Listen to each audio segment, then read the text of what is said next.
My name is Jay Schutz, and I was president of the Land Trust of Darien, now called the Darien Land Trust, from 1997 to 2003, and understand a lot of the history about how Meadow Meadows came to be Meadow Meadows and saved land in Darien. And I'm Terrie Wood, and I was president right after Jay from 2003 to 2008. And can't wait to catch up on Meadow Meadows. Tell me how you first came to the project. Well, I was on the board and became president, and there was a woman who still lives over here, Denise Sellenhausen, who is a neighbor, and the McPherson family was talking about what they were going to do with this property, and it caught Denise's ear. She immediately started bringing it up to the Darien Land Trust to think about what we were going to do and preserve it. And she persistently made the case that it needed to be preserved. At the time, the Land Trust had never had a capital campaign and had not raised money in any way at all to buy a piece of land. So the big thing that happened was we went through a transformation, and we had many meetings and talked about what it would take, and we had to transform our organization to an organization that was going to be proactive, raise money, and have an organized campaign. We got some help through the Trust for Public Land up in New Haven. We hired our first executive director, Lynn Brooks, who helped organize, and it was basically a full-time job in the office to do so. Our board voted to have go forward with the acquisition, and the negotiations started with the McPherson family. They were very supportive of saving it, and they gave us the time to raise the money after we negotiated the price. The price was like $4.75 million. It was discounted down to $3.8 million with a gift that they had given, and we raised that money with a $900,000 grant from the state of Connecticut DEP at the time, and then the town of Darien donated $300,000. And in addition to that, the Land Trust, from its savings account, donated $600,000. So we were off to a pretty good start. And then we had a major capital campaign. We're given 2 years to raise the money. And we had tremendous support from the organization. But the thing that I remember the most is making a decision that we couldn't turn back, and we had to do it. There were a lot of naysayers that amount of money couldn't be raised, and it would be difficult. And I took the position as president that if it's the right thing to do, we're just going to keep moving forward. And every time someone came up and issued sort of a negative feedback, I thanked them for it and recorded their thoughts and included that in the next presentation to understand why people wouldn't be for it. And the vast majority of people, I think there was 600 to 700 families in town that supported the capital campaign, which was phenomenal support. And we had big gifts and small gifts. We had confidential gifts, and we had very public gifts. It was Meadow Meadows. And Terrie, you want to talk about how the name came to be?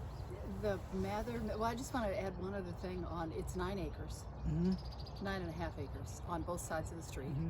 And you told a very funny story. This morning we caught up on some of the details because it's been almost 20 years since we finished this acquisition. You told a funny story about this then sitting Board of Finance chair that I thought is worth repeating. So I met with the Board of Finance chair at the time, and we met in his house. Ted Covert. Who now lives in New Hampshire. And we met in his living room for an evening conversation about it. We needed to have the town of Darien contribute money in a meaningful way to this project, as the state wouldn't give us their money. So he was head of the Board of Finance and wearing the grand list hat. And his point of view to me was, houses will be built here and the grand list will grow and taxes will go up and we'll have more money in town to pay our bills. And he discounted the amount of money it would take to educate kids, and the math in my mind wasn't working. And we talked about it, and he said, Jay, this is how I think about it as in my position, but I understand what you're talking about. So he did put it on the agenda for the Board of Finance, which was approved it, and then the selectmen approved it, and I believe that kind of money had to be approved by the overall government system. So that happened, and that's an example of how some people think about the grand list and taxes, not understanding the value of open space in a town like this. And our town is was then and still is overdeveloped in my book, and there's very little open space, but we have these acres. I think the number, including a prior acquisition, is about 10 up here. And the Stephen Mather, Right.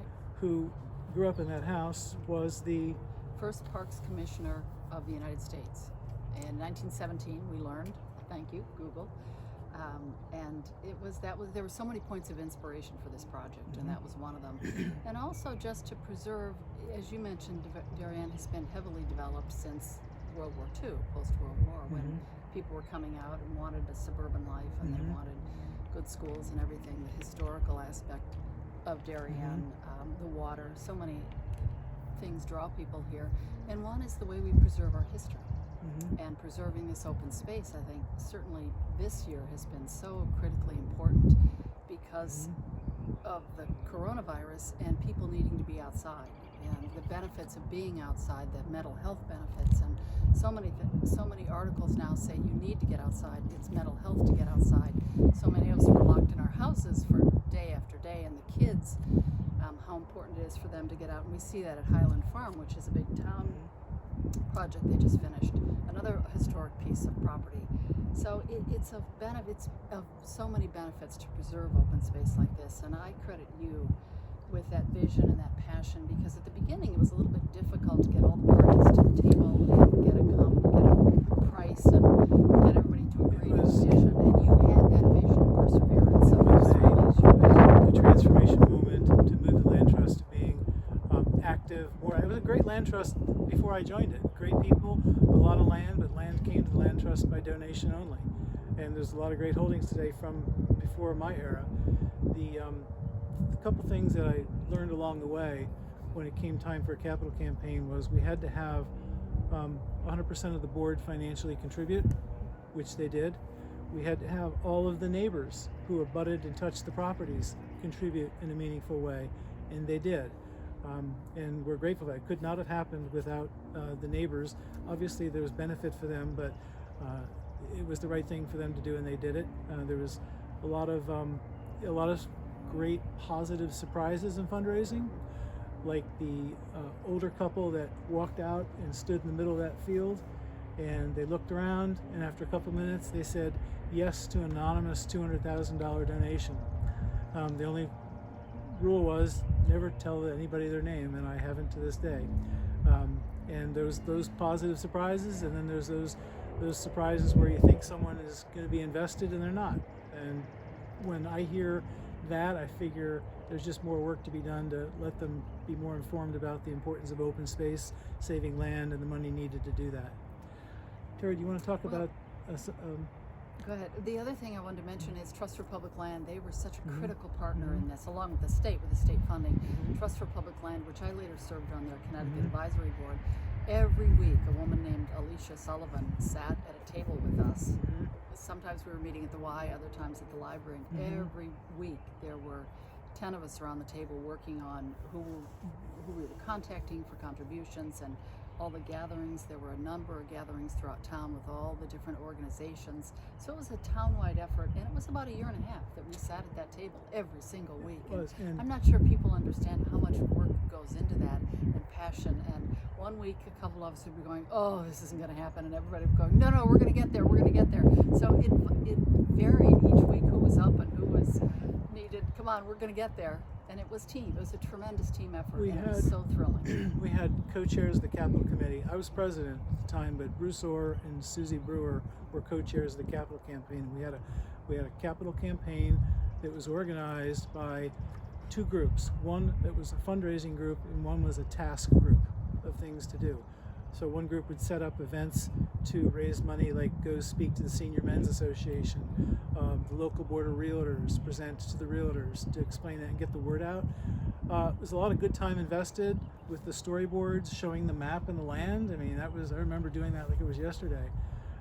And it was a good thing. It culminated with the art auction at the DCA house, which was huge, very well attended, raised a lot of money. Denise Selhausen again and Chris Filmer helped with that. Yep, I think there was 300 people in attendance at that night, and it was a live auction and a silent auction. And that was a very, very big fourth quarter, get the word out, raise the money.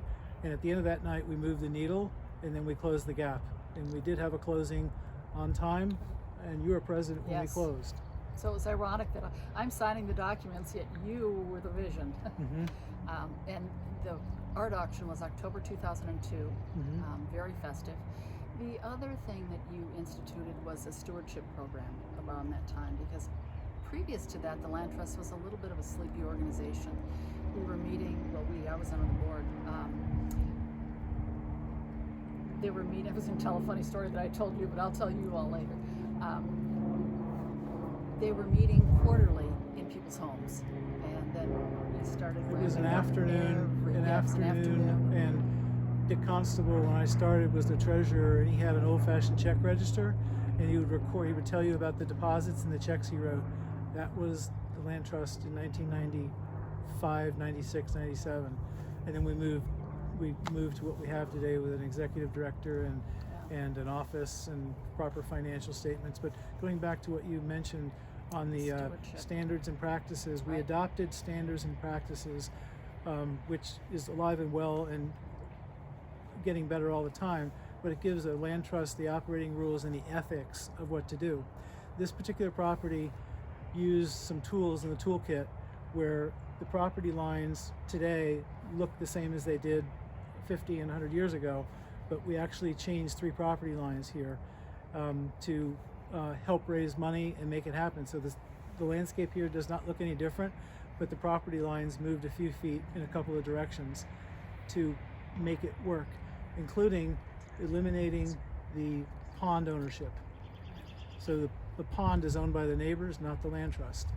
So that absolves the land trust of any liabilities, and the standards and practices are so important in raising money, because people ask, well, if the land trust owns land, will it ever be sold? And the answer is no, it never will be sold. And giving people the confidence that that is true and never going to happen helps raise the awareness and helps raise money to save land and stewardship. in perpetuity, forever. This is Perpetuity, forever. forever.